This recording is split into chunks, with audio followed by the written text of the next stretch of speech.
Hi, everybody. Laura Moritz here with Classic Mortgage. I'm so excited and pleased to have a colleague, a friend, and a business associate, Keren Gonen of Realty Executives, associate broker, here with us today to talk about some trends in the market and, in the current area, or talk about some market trends. Hi, Keren. Good morning. Hi. Good morning, Laura. Hi, everyone. How are you? Nice to see you. Nice to see you. I just wanted to share some of Keren's credentials, with the audience, because I know I say this often, but people don't really care how much we know until they know how much we really care and how we got to where we are and to being these caring and compassionate real estate professionals that really give different things to our clients as far as not just the technical side of selling a house, but actually the emotional support necessary for making it through, so to speak, the transaction. I was I was actually surprised to find that Keren has moved, are you ready for this? 29 times in her life. 29 times. I know. 29 times and internationally. So Keren, you're originally from Israel, right? Yes, I am. I'm originally from Israel. I came to the U.S. when I was 14 years old, and I've been here ever since. So I've moved from Israel to the U.S., and within the U.S., I've moved in between states quite a few times. So I have the personal experience of how stressful and painful it is to pack up your entire life and move across the country, move across the state, move next door. It's still a pain. You still have to pack and deal with all the stress that comes along with that. So I have a lot of personal information, and I feel your pain, everyone. I always say that I think anybody in the real estate industry should be forced to purchase a house at least every couple of years, so they too are reminded, right, about the stress. Absolutely. And to realize the way that people feel when it's not just about the transaction. There's emotional attachments, and then there's just plain old tired from the physical part of the actual move. So we really do have to be aware of that and to help support people every way we possibly can. Keren and I do an excellent job, I think, together, because we have a collaborative approach, and we do treat our clients, I think, with a similar amount of compassion. I definitely agree with you, Laura, and I don't think many people know that you actually helped me buy my house in the middle of COVID. So that was quite the transaction. It was for sale by owner. I was a tenant in the house that I was buying. It was just such a mess. And Laura, you made it so smooth and so easy. I couldn't have asked for a better or a smoother transaction. So I will always be grateful to you for that. Well, thank you. And it's always my biggest privilege when I can help my affiliates in the industry with their own personal scenarios, because that to me is the biggest compliment that you can give. So it's my pleasure, Keren. Keren is also not just a certified buyer's agent, but she's also a specialist in short sales and foreclosures, which is really a very specialized and necessary credential to really be able to help navigate somebody successfully through that matrix. And I'm very, very happy and pleased to know that you are the president-elect of the Sussex County Board of Realtors. Is that the Association of Realtors, SCAR, correct? Correct. We call it SCAR for easier discussion. And yes, I am. I've been on the board for 3 years already, and it was just the natural succession. So when they asked me to step up and be president next year in 2024, I absolutely took the opportunity. And I'm actually on 5 different committees at SCAR because I oversee a lot with our current president. So it's a lot of work, but I love it because we need to teach other agents to give back. And in case you don't know, I read statistics just the other day that realtors donate back to their community 70% more than anyone else, more than any other industry. Realtors donate 70% more than anyone else. And that's important to know, because I think people look at agents and they say, oh, they're just there for the big checks, or they're just there for seeing beautiful homes or driving the nice car, and that is so not true. We have those type of agents, but most of us are genuinely good, nice people that just want to help others, and you can see it in our community involvement. That's amazing. I didn't know that statistic, but you know what? Knowing that the people and the affiliates we have, I'm really not surprised, because you are really 100% on point with that. That there is really great camaraderie and really attachment to the community that we serve, which is really important, right? As they say, it takes a village. So to have people really affiliated and associated and caring and concerned about where they live on every level really does make a difference in your quality of life. I absolutely agree. And that's what I tell people all the time. I'm taking you in an area that I live in. My kids go to school here. My chickens are running around in my 21 acres. This is what we do. I am part of the community. I am involved in the township, in the school system, and in the county as well. So it's really important that people know that agents love to give back, and agents need to know that if you're new and you don't know much about what you have to do, these are one of the things you should definitely do. Get involved in your community so that people can see who we really are. I love that. I really do. I love that. There's one of the many, many things that I love about working with you. But I know that we were going to catch up on what we think is going on, or what we know is going on with this spring market, right? Every year we have the proverbial hot market that starts in spring. People who were putting things on hold during the winter months, when, especially up north, where you have weather issues and just, the grass isn't green. So a lot of times people wait until the house has more curb appeal, so to speak. What's your feeling about inventory and what you see happening with the market in the short term and the long term? So from what I've seen around the community, people were waiting for us to get into spring market. Those that did not actually got above and beyond what they had expected due to inventory issues. So it goes hand in hand, meaning when interest rates go up and people think, oh my God, I can't buy a house because interest rates are now 6%.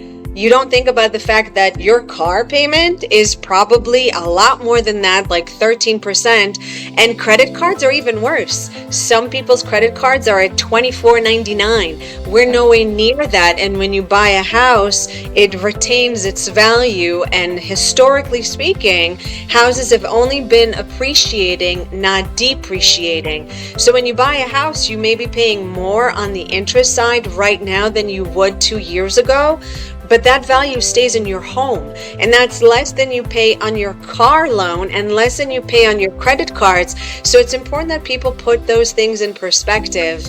Inventory is low, which means that if we had, for instance, I have a listing that's upcoming. According to the market analysis that I've done, I have one upcoming listing. There are 86 buyers looking for that specific listing the minute I put it on.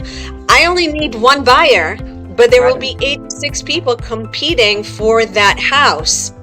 So that's what the basic law of economics, coming from the finance side of supply and demand, and lack of supply, bringing the value up. I read a statistic myself that over the last 11 years, the real estate values have gone up on an annual basis for the last 11 years, which is historically unheard of, that there hasn't been 1 year that there's been a lapse or in value, which is unbelievable when you really think about it. I also saw another statistic where they said 74% of American population are homeowners, and that they've proven that at retirement age, those who own homes have 40% more wealth than their counterpoints who never made the leap, so to speak, or the plunge into home ownership. So it's a really, really big part of our long-term financial picture, so to speak. And I'm also finding, I'm sorry, I didn't mean to interrupt, but I'm also finding too that for a lot of people who are renting, it's necessity, because there's so many people who are getting quote unquote priced out of their rentals on an annual basis with their lease amounts going up, that's really a lot more insecure position to be in than a mortgage with an interest rate of 6.25%. Right, but I think people are missing that correlation. I have, for instance, I have a rental in Ringwood that I just rented last week at $3,700. I don't think those renters know what size house they could have bought for $3,700 rental as opposed to a mortgage, whereas a rental is 100% interest because that's money you're throwing away. That does not give you any value, no equity. If your landlord loses the house tomorrow, you now do not have a home. Even maybe you've been paying all this time, but they didn't pay their mortgage and therefore you no longer have a home. Whereas $3,700, Laura, that's what, around $600,000 depending on taxes? Exactly. So yeah, I think that fear, because to me, I get calls from people who start off, I know you probably can't help me. My credit's not perfect. And I think that's a big part of why you and I are doing what we're doing today. I've been in the industry for 32 years, kind of hard to believe because I'm only 32 years old, but Exactly. Being in the business for such a long time, I see fear as the most paralyzing factor for so many folks who are like deer in the headlights and just get paralyzed. I myself am motivated by fear. I would say that you might be the same. Absolutely.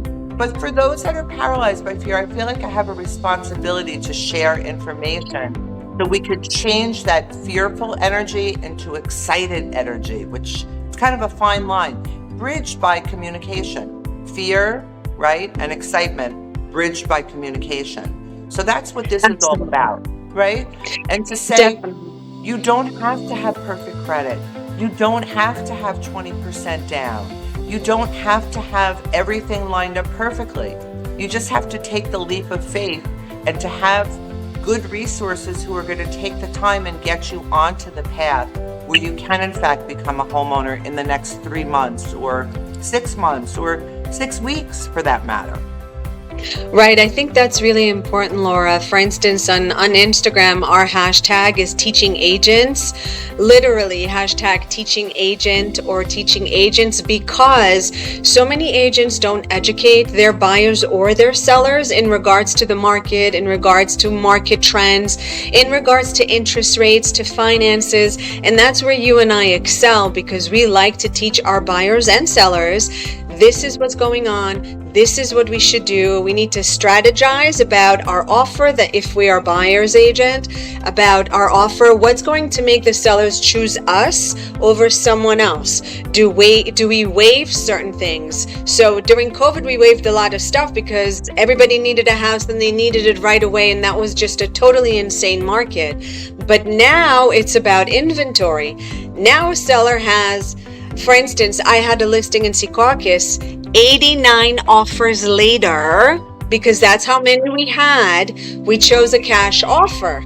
The cash was easy, the terms were easy, closing was easy, that was chosen. However, plenty of times I put an offer in as a buyer's agent and the agent calls me and says, because you're using Laura, and I know Laura, and Laura has done deals for me and for my listings, I'm taking your offer. Because I know you are an agent and the way that you work and you're very transparent, I'm telling my sellers I prefer to work with you than someone else. And sometimes our offer doesn't get chosen, right? Because we can't control everything. That's right. But quite often they come back and they say, is your buyer still interested? Because that deal fell apart, but instead of me putting it back on the market, I'd like to work with you and my sellers want to take your offer. So I don't think people know that the integrity of the people they work with matters also. It's not just, let me pick a realtor off of Zillow or realtor.com and go with them, or let me pick someone from the web or someone that's advertising Rocket Mortgage, blah, blah, blah. All this propaganda that they're hearing online may be their Achilles heel. It may not be an advantage to them. I couldn't agree more. I can't tell you how many times, not a month, but a day or even a week, I get calls from agents, the listing agents that tell me, we accepted this offer because you're doing the financing. Not for any other reason, Laura, but because we trust you. And that integrity goes such a long way, because when people trust you, they can relaxed to know that their sellers aren't going to be left in a lurch in the 12th hour with an out-of-town banker or a big box bank. And it really is preventative. So people who have the best intentions of becoming homeowners and are running into the same obstacle with each offer should really potentially reconsider who their team is and maybe selecting a power team that's really going to get them to the finish line, especially in a market that we're in right now where everything that you do to give yourself an edge really matters. Definitely, I absolutely agree. I think it's imperative that if you are looking for a new home, or maybe your first time looking for a home, the people you work with do matter, if for nothing else than just for their historical success and their reputation in the industry. Like you said, Laura, you'll call a listing agent and say, I gave a pre-approval for this offer, and this is the finance situation for the buyer. They are strong. I have their tax returns, I have their pay stubs, I've checked their financial history. I feel safe enough in giving them a pre-approval. You can certainly trust that this is a good, valid offer, as opposed to someone that used their cousin, their aunt, their neighbor, their friend, sister. Yeah. We've heard it all. Absolutely. And people just don't realize how important that is. Keren, could you speak a little bit about what, if you were thinking about selling your house, right? And because we do have a shortage of inventory, there might be a lot of potential sellers who are waiting until the grass is perfect, or until all the flowers come up, or until, these certain benchmark things that they think matters more than they may or may not. In your opinion, in the current market, do you think that if you were thinking about selling your house, you should wait until the summer, or do you think that maybe you should start the process now? So I actually just had this discussion with my sellers that I'm about to list next week. I said, look, all I can tell you right now is how the market is right now. If everyone is waiting to list their houses for the spring market to ensue, or for the summer market, you're going to be one of 100 listings. In Vernon, for instance, we have, let's say, as of today, we have 76 listings, but 50 of them are at the condos. Single family homes, we have very little inventory, and Vernon is 70 square miles. So my sellers choosing to list now, where there is literally 2 houses in their price point, puts them at an advantage over someone who's going to list later in spring market or in the summer when everybody's going to list their house, because they'll be one of 100. Now they are one of 3. Therefore, the terms they're going to get will be much better, and the offers that they get will be much better, because buyers are looking right now. They're not looking later. They want to get into a house in the next 30, 45 days, not in 6 months. It makes sense. It totally makes sense. I think what we should do is maybe here's the contact information. You can call or text. Keren, your contact information as well. But we could take ideas for future topics from our audience, and if there's anything specifically that you'd like us to address, either individually or collectively.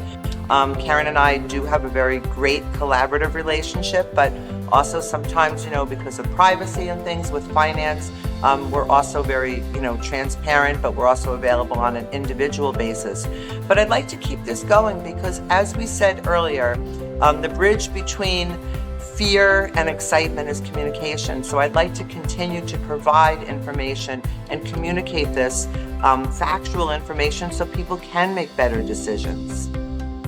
Absolutely. Laura, and I just wanted to mention, when you spoke before about fear is my constant companion. We get along just fine. Fear propels me forward. It does not paralyze me. We're all scared. You turn on the news and you hear all these bad things going on.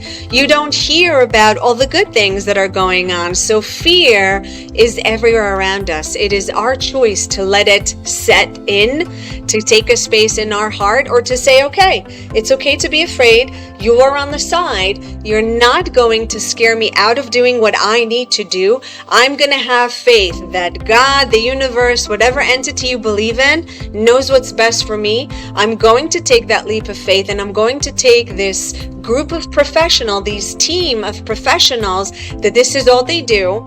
all day long. Laura and I are both full-time providers. Laura works all the time. I work all the time. So if my client wants to talk to me at 8 o'clock at night, or they want to talk to Laura, we're picking up the phone. If I get a text at 6 o'clock in the morning, I'm up. I'll answer you.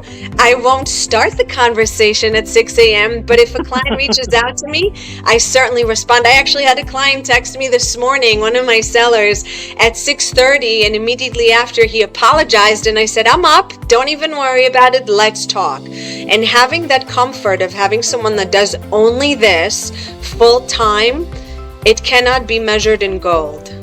I agree. On speed dial, and I agree. Exactly. I sent my first email at 4:15 this morning. I think I may have even sent it to, maybe, I don't know if I sent one to you, but every once in a while I get like, is it really 4:15? But it's not for any other reason. I think when you're committed and you actually really do love what you do, you don't see it, I don't see what I do as a job. I see it as helping people, and I don't think there's time restrictions that really apply to that.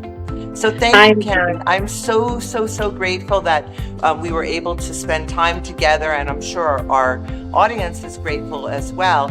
And I think we should do this on, a weekly or a monthly basis. We're open to suggestions for questions that people have. So I think we'll share our contact information, right, Keren? You have Absolutely. Your cell phone number and your email address, and let's keep this information resource moving forward so that we can continue to help and serve our community. Absolutely. Let's do that.